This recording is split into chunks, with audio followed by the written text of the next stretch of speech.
Welcome to the Lovecars on the Grid podcast, your global motorsport roundup with me, Tiff, Needell and Paul Woodman.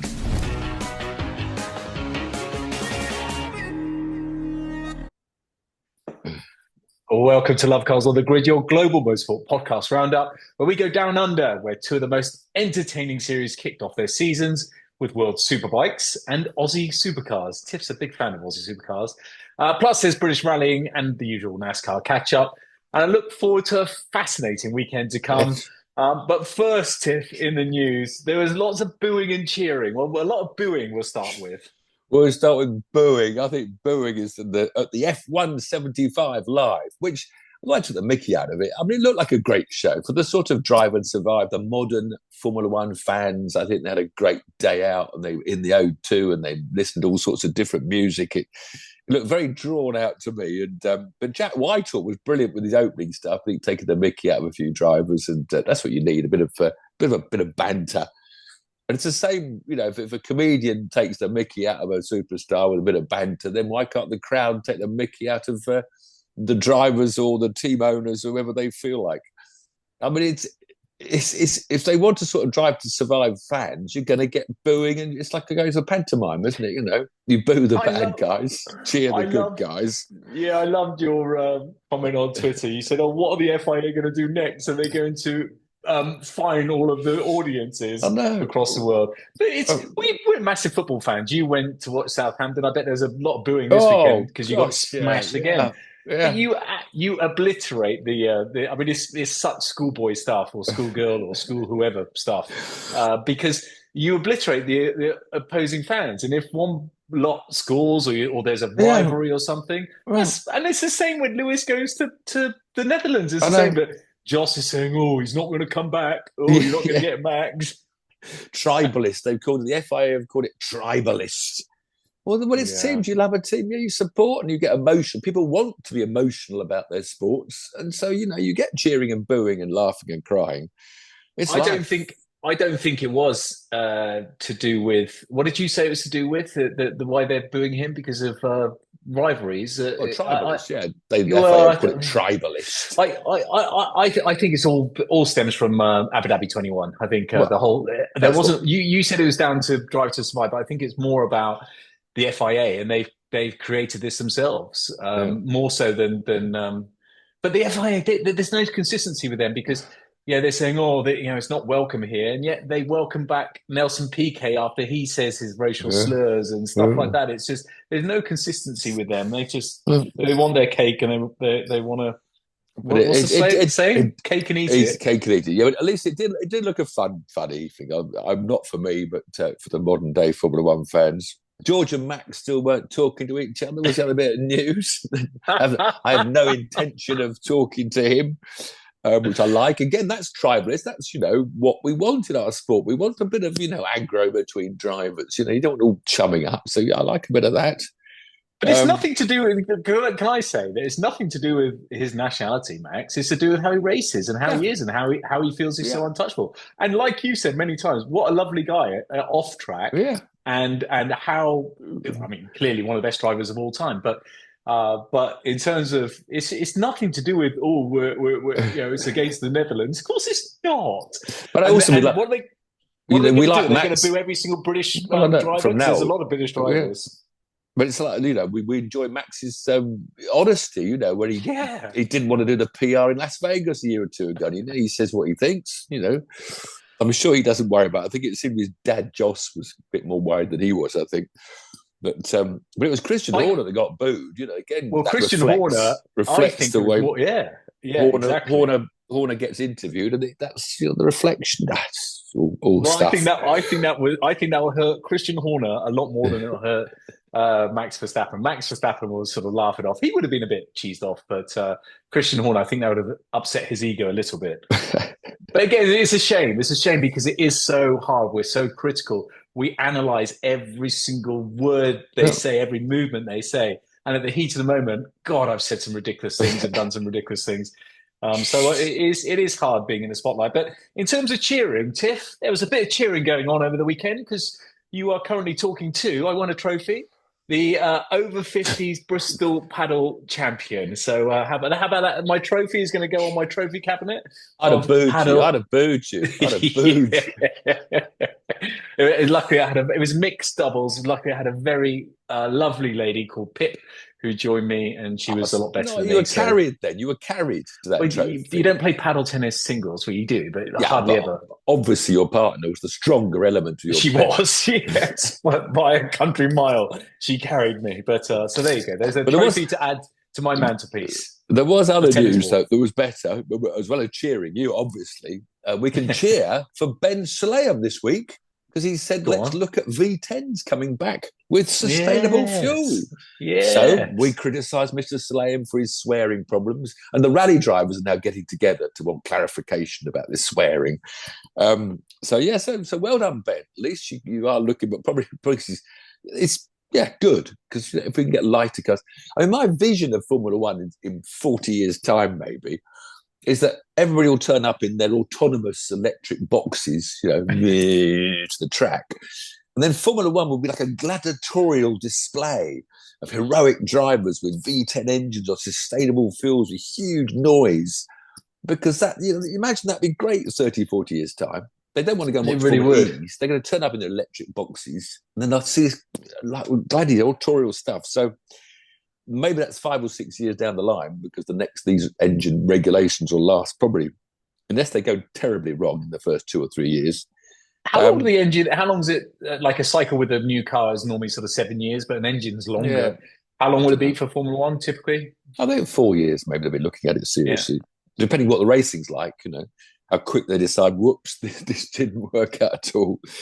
And again, I give up on the manufacturers. We're always trying to be nice to manufacturers who want hybrids, because they'll put money in our sport.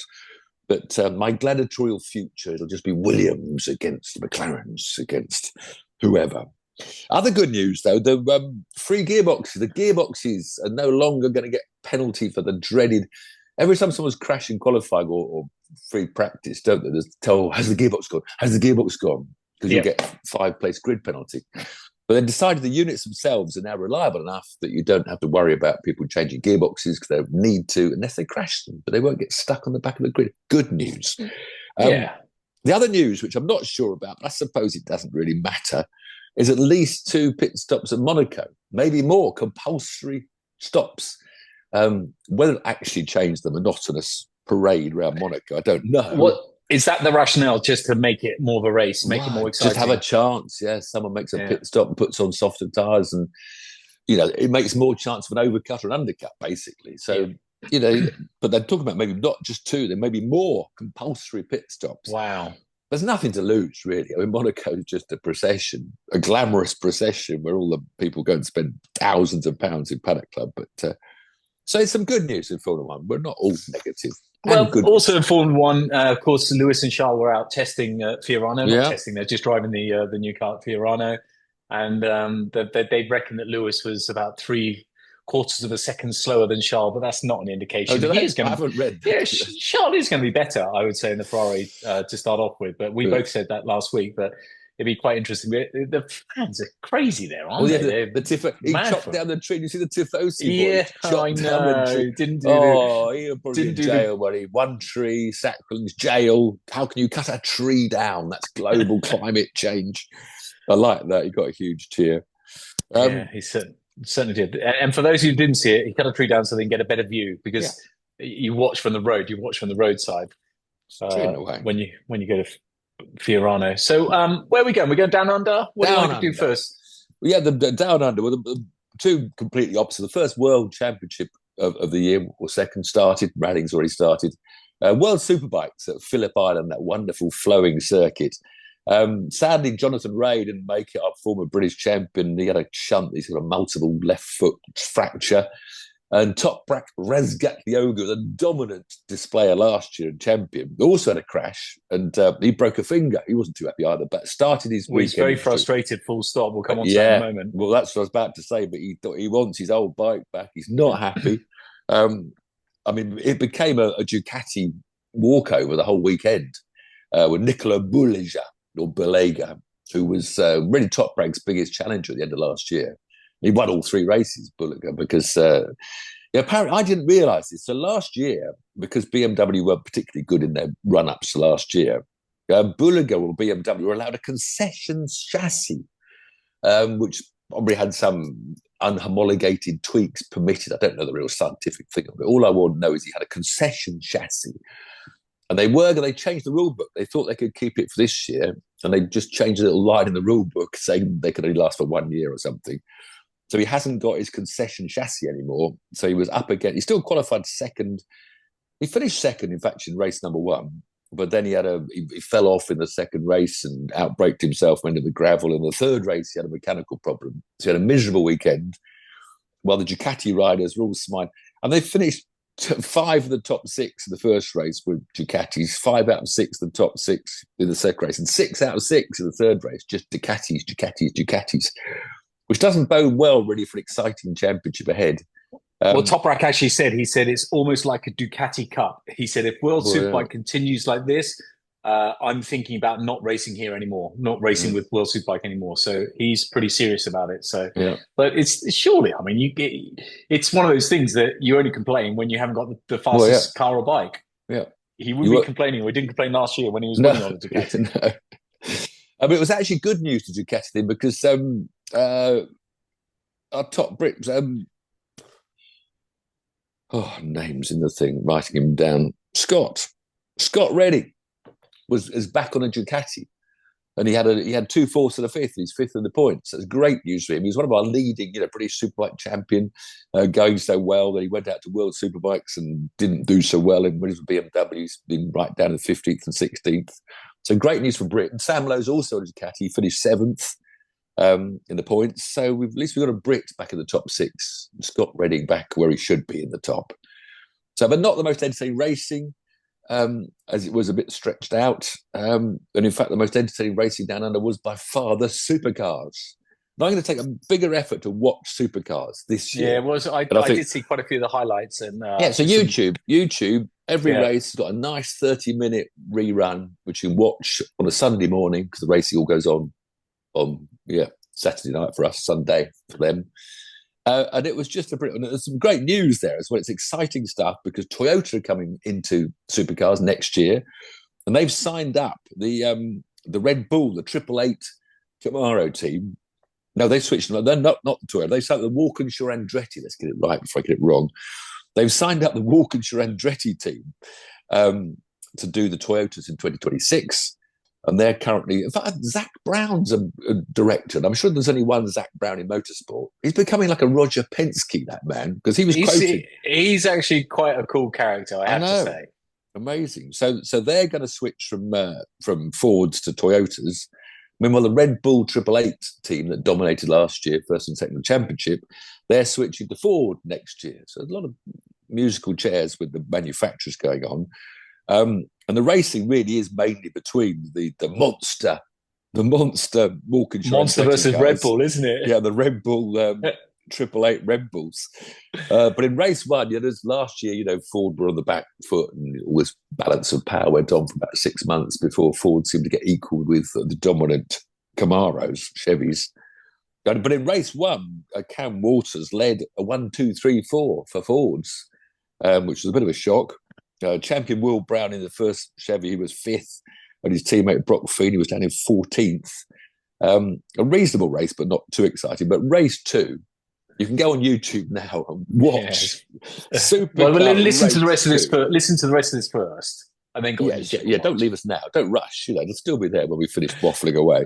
But this battle between Cam Waters in the Monster with these 2. Chevy Camaros chasing him with Will Brown. It was actually Brock Feeney that was chasing him hardest. But they were just at it, nose to tail. And Waters sort of took the lead with a dodgy move that punted Feeney out off the road. Big side, almost a spin. But he then stopped up the road, which is quite good, knowing that he would have got a penalty for the hit. But if you let the guy catch back up again, you don't get a penalty. But when he was waiting for Feeney to catch up, Will Brown overtook him. So then he had then the other bloke in front of him. So hold on a minute. I'm now going to try and overtake the teammate and then let Feeney back to the lead, which he eventually did with a lot of manoeuvring and pushing and shoving.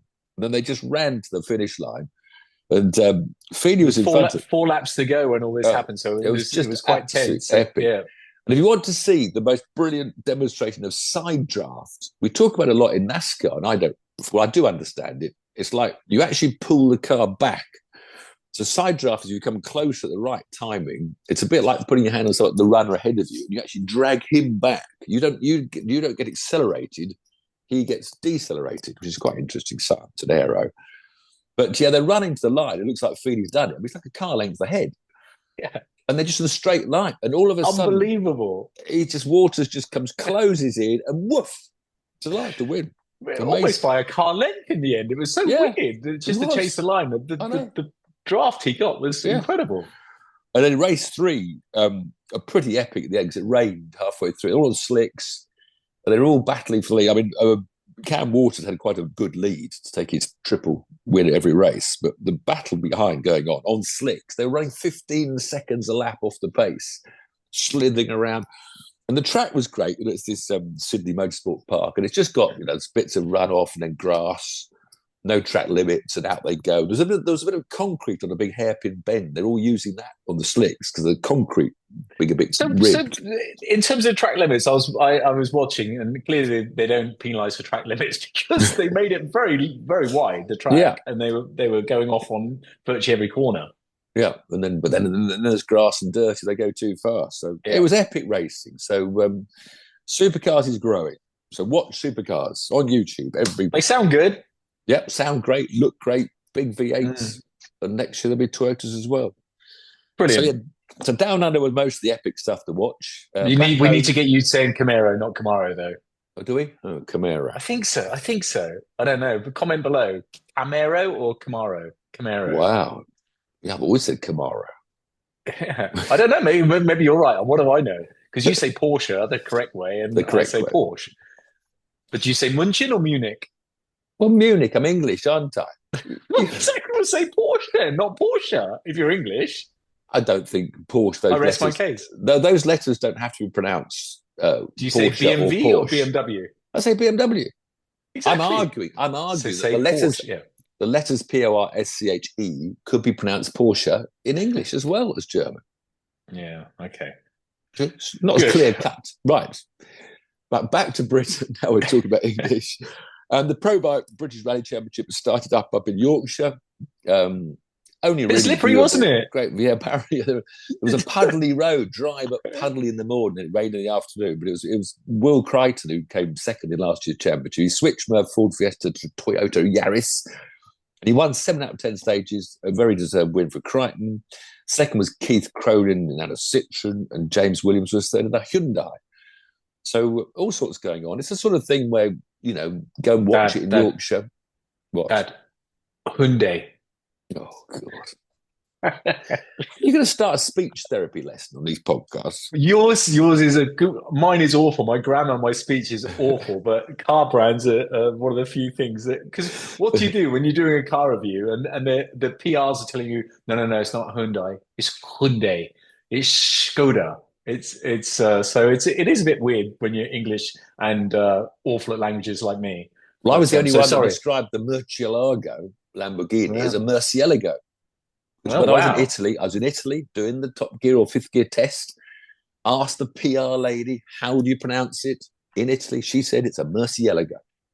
Nobody's ever said Murcielago. I said it on the test.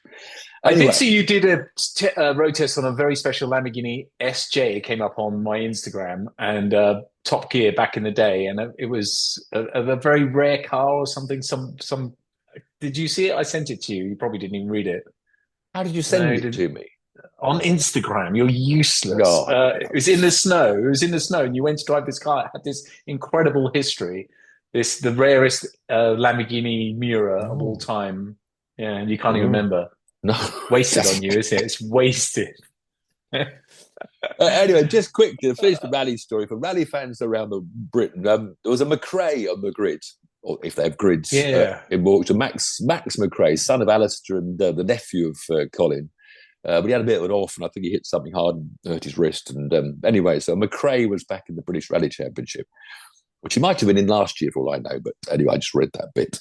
So I'm not sure when the next round is, but it's great. If you lived in Yorkshire and you got a weekend off, it's just fun to go and watch the British Rally Championship. But the next one's not until April the 13th, so we'll let you know beforehand. But if you're near a British rally, go and support it, the Pro Bike British Rally Championship. Which just leaves us with epic NASCAR, another epic NASCAR race. Oh, so Aussie Supercars that look very much like now NASCARs, really. The two big saloon cars just created great entertainment. It was a Ford, amazingly, because it was another flat-out track. So they start the season always at Daytona, which is full throttle for the 2.5 mile. But Atlanta is a 1.5 mile, but a bit more banked and designed to be flat. They're all flat out again in qualifying. But in the race, when the tyres go off and they start moving around 180 miles an hour, 3 wide inches apart, the tension builds up. But they start Ford. They filled, 11 out of the top 12 were Fords. And like at Daytona, Ford's got a slippery straight line shape because they've all got slightly different bodywork, or they've got the same rear wing regulations, but they can all have slightly different bodywork. So the Ford's just quickest on their own. But the others that have a bit more downforce, so they don't wear the tyres out, the Chevys and the Toyotas were at the back of the grid. So everyone thought Ford would win it. And Ford sort of seemed to be the leaders setting the pace for 2/3. There are crashes and red flags and yellow flags. There's also a wild card in there, this kid called Carson Hocevar, who qualified 26th in his privately run Chevy, a small team. He was last year's Rookie of the Year. And he started pushing his way to the front and all wobbling around. He upset Kyle Busch and eventually took out Ryan Blaney. Blaney was on pole, saw that. The leading Ford. He was going to win the race until he got sort of shoveled out. But gradually, the Chevrolets and the Toyotas began to creep to the front, and they split the Fords up so they couldn't run together. It's all tactical stuff for like 3/4 of the race. And they just built up until Kyle Larson was on the front. Eventually, up the front, he was leading the pack on one of the final restarts. But he then put Austin Cedric into the wall, defending, blocking with about 5 laps to go. And Cedric, the other guy that led most of the race, in the Ford, he also took out William Barham, last week's Daytona winner that might well have won the 2 on the trot. So it came down to this final drag now between Larson and Christopher Bell, not Timothy. And again, it was just an epic restart. But this Hocevar kid had now moved up to 3rd. So he was now pushing for his first ever win. And he came up behind, it was between Larson and, this is on the last lap, and Bell side by side. The host had a great run with a push behind him. He punted Bell up the hill slightly, but pushed Bell forwards, and then dived between Larson and Bell, so now 3 wide, heading for the line. But unfortunately, there was a big shunt behind. The yellow flags come out, the lights go on, and that decides the winner. And because Hocevar pushed Bell forwards as well as upwards, Bell was leading when the lights went on, and the Toyota led its first and only lap of 400 laps. Oh, wow. So he qualified. Where did he qualify? He qualified 32nd. Wow. Won the race. And won the race. Came through. And the only lap he led was the last one, having had a punt up the back by Carson Hocevar. How many cars on the grid? 40. More than 32. 40, yes, wow. 40. So it's all pretty, it's just great entertainment. Man, that must be scary. That must be scary, driving around there with 40 cars like that. Yeah. Something happens in front of you and you've got nowhere to go. Pushing. Wow. I'm going to get Premier Sports TV is the place in England to watch it, but unfortunately they only showed it as live streaming, so I couldn't do the times 20. I had to watch it jump forward until midnight. It ended at midnight, not too late. But yeah. I mean, for 15 quid a month, the next races are all on Premium Sports 1 and 2. So 15 quid a month, you get a race every Sunday night, 4 races. That's like 4 quid, 5 quid. It's all right if you're like you just loaded, been a lifetime in television, Top Gear and Fifth Gear. It's all right if you got loads of money like you. What if you're a pauper like me? So you just got to not have 1 pint of beer a week. So just if you cut down your beer buying by 1 pint, that would pay for NASCAR and there's other stuff on Premium Sports. I don't know what it is, Premier Sports. So I mean, it's just great entertainment. It really is. entertaining Sunday evening. Do you want to talk about what's coming up next, or do you want to talk about my and also, what do they say at the end of the news when they say that funny little story at the end of the news? Well, that's at the end of the news. If you've got a funny line, start rehearsing it now while I go through the more interesting stuff of what's coming up. Because this is going to knock you bandy. I'm telling you. What I'm going to tell you is incredible. Look, what have we got next? We've got Formula One testing. Is that this week or after the weekend? Show our viewers. If you're watching, you won't be able to. If you're listening, you won't be able to see this. But show me a little clipboard of your what you do all year. Look at that. Every event. Is that so? Is that every month on there? Is that the whole year? Or no, just go to April. Wow, that's just till the end of April. Very good. Oh, yes.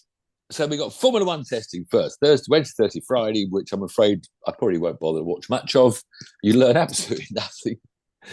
Interesting to see, I suppose, the best lap times of some of the new boys out there compared with their teammates, because you assume that the teams are running similar programs for their two drivers, but they might not. They might put a lot of fuel in one car and not in the other. I always look for how many laps they get in. I think it's a very good indication of who's on the case more. The more laps they do, got reliability. Some do over 300, don't they? Yeah, some. But it's what track it's on Bahrain, which is a fairly boring little track, really. I don't think it's too bad. And you've raced there, or you've been there, but it's raced there. Quite a bit of there's quite a bit of undulation as well. You come down turn 6 or whatever it is, go up the hill and over the top and around. But it's got that stupid left-hand hairpin where you go through an almost flat-out left, and then they're very tight. In fact, all the highlights reels of testing is normally someone locking up a front wheel because they come through the very fast left, and then they have to brake to turn the very, very tight left. And, of course, the car's unloaded, it's over a slight crest, and the front wheel locks up. That's usually the most excitement. So slightly more exciting, or the most exciting as far as I'm concerned, is the IndyCars opening their season at St. Petersburg. There's 29 cars now, and around those streets, the overtaking is limited. They've got the one huge straight, but even then it's hard to overtake. But just watching this lot from concrete wall to concrete wall, dabs of opposite lock, you hear the wheels spin when they lose traction. Just the onboards are just so exciting. Yeah. They got Indy NXT as well. We haven't got any British drivers in that this year. I'm not sure. So the Formula 2s will be out there as well. In the IndyCar itself, we've got two Brits. We've got Louis Foster with Rahal team, who won the Indy NXT last year very convincingly. He's a rookie in the Bobby Rahal team. We've also got Callum Ilott in this Prema team, which is really fascinating because it's Prema who are so famous for their Formula 2, Formula 3, Formula 4, Formula regional teams that they win so much. And Callum Ilott's in that Prema team. So just so looking forward to watch the IndyCars. Next most exciting is probably the MotoGP boys start their season off down in Thailand, the Chang circuit in the middle of Thailand, where the temperature is likely to be 37 degrees. Wow. Now, I think they've finally come out, the Formula One have invented a cool suit, apparently, which is something I wore racing about 40 years ago. But apparently Formula One invented cool suits. And apparently this year it won't be compulsory. And the temperature is going to be 31 degrees. If it's 31 degrees ambient, you have to wear your cool suit. Quite what the bikers are going to do. Can you remember the hottest temperature you raced in? Oh, God, yeah. Suzuka, Japan, with no air. Oh, God knows. The humidity was massive as well. What cars? Sports cars? Yeah, but then we had 70 degrees inside the cockpits. It was 60 or 70 degrees centre inside with your race suit on. Could you open any windows? No air at you all? used to try and get a little bit of flap. You used to come into the front. Right. Could you put your hand there and just channel some on the straight or something? No way. Memories of like filling you in an oven. So much burning your feet on the pedals. I know you've said a couple of times that you're with aluminium inside as well. It was literally red hot. Yeah, well, I burnt my bum once on a prototype car where they put, it was Toyota's new factory, Toyota at Fuji Speedway, and they come out as lightest new Group C car, and they got an aluminium monocoque before they had carbon fibre. It had a front radiator, aluminium, and aluminium water pipes going down to the edge of the back. But they clamped the radiator and the water pipes direct to the monocoque with no sealing or no rubber in between. so obviously the heat of the radiator became the heat of the chassis. Wow. As I'm sitting on the floor, because I'm quite tall and I used to sit many cars, I just had a seat behind me and beside me, but my bum was usually on the aluminium. Literally on the aluminium, not even a tiny little bit of nothing. I'm just sitting. My buttocks are on the aluminium, which is the race. But in testing, we'd only done sort of 5-lap runs and 5-lap runs, so we hadn't really got to this heat build-up. And I was just running this race, and it's a 1-hour stint before your fuel runs out. And after about half an hour, I was thinking, I can't. This is ridiculous. My bum was, and of course, I had my belts very tight. So you can't lift a button. Can't ease off the cheek. Yeah. But eventually, I got to the stage where I was doing the famous trick, when you're in pain, you do a lap, and then you think, well, if I can do 1 lap, I can do one more. And then you just do one more, and you can say, well, I've done one more, I can do one more. And that's the mentality you go to try and get to the pit stop, because obviously the fuel, you've got to finish your stint. But eventually, bless it, a rear left wheel, the spokes broke up, disintegrated. Thank goodness for that. And sent me into the barriers at Hughes, and being shunt. I'm the happiest crash I ever had, because it was on the really fast last corner onto the Fuji Speedway straight. Anyway, I leapt out the car and ran across the tracks. I knew the medical centre was on the inside of the corner I crashed at. I'll probably get fined now for running across a circuit. You would. And I went into the Japanese medics, and they're all looking as I ripped my overalls off and dived onto the bed. And they say, "What broken? What broken?" No, bottom burnt. And all the Japanese nurses were giggling away as they revealed my pink cheeks. Anyway, what we do? So cool shoots. Yeah, so what motorbike riders are supposed to do? If it starts with 37 degrees ambient, and then they're sitting over their engines and following in slipstreams, wearing their leathers, they're going to. But at least you got some. At least you got some air. I know the leathers. Yeah, but it's hot air. It's all hot I know. Air. It's hot air. This is the myth. It's like a hair. I know it's like a hairdryer going on you. A hot hairdryer. I know people. But at least that's better than being in a car with no circulation at all. Anyway, so MotoGP, brilliant. So looking forward to that. Marc Marquez, of course, his first outing of the factory Ducati. All sorts of riders on different bikes, but no Brits, sadly. Jake Dixon will be in the Moto2, and he's switched the new Mark VDS team. So really hoping Dixon can get his championship this year. And of course, we've got that young Colombian Alonso joining in, not very quick in testing so far. Lots of wonderful, interesting.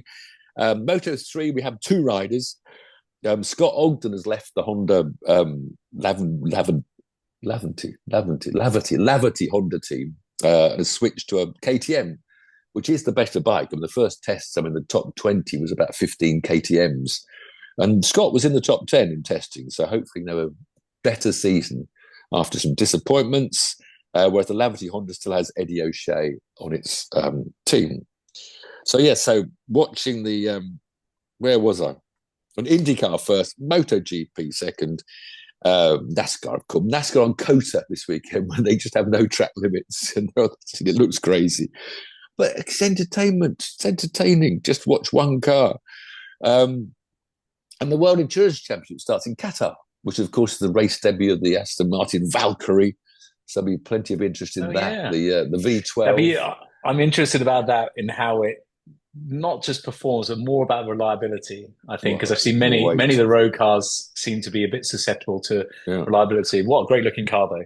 But in the test, it was BMW, Cadillac, and Ferrari were the tops, and the Aston Martin on average was slowest. But the trouble, of course, they're waiting for their balance and power. Of course, but they're a car. They don't have any hybrid at all. Whereas almost all the other opposition have hybrid of some sort.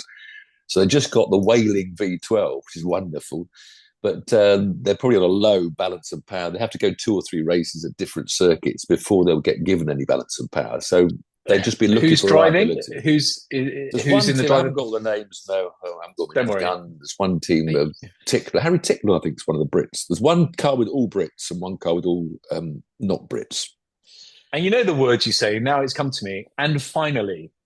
That's what they say. I'm finished. And finally, I might not have finished. Oh, go on then. Oh, bloody hell! Well, you, much isn't on it? This weekend. No, all right. That's it. That's it. Well, it is about you. It is about you anyway. I had a dream about you and Chris Harris last night. How weird is that? That's worrying. Oh, you know.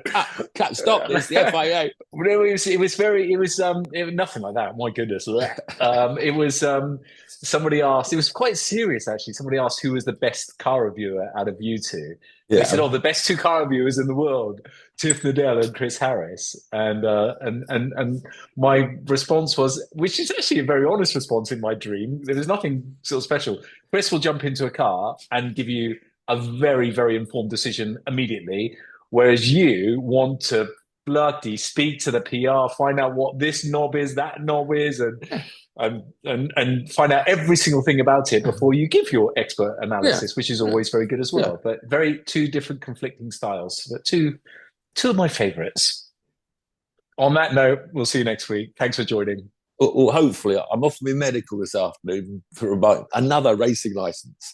This is the joy of getting old. You've got to get a medical, and I've got to have eye tests. And all these youngsters don't know they're born for a motorsport license. But thanks for joining. We'll see you next week. All right. Cheers.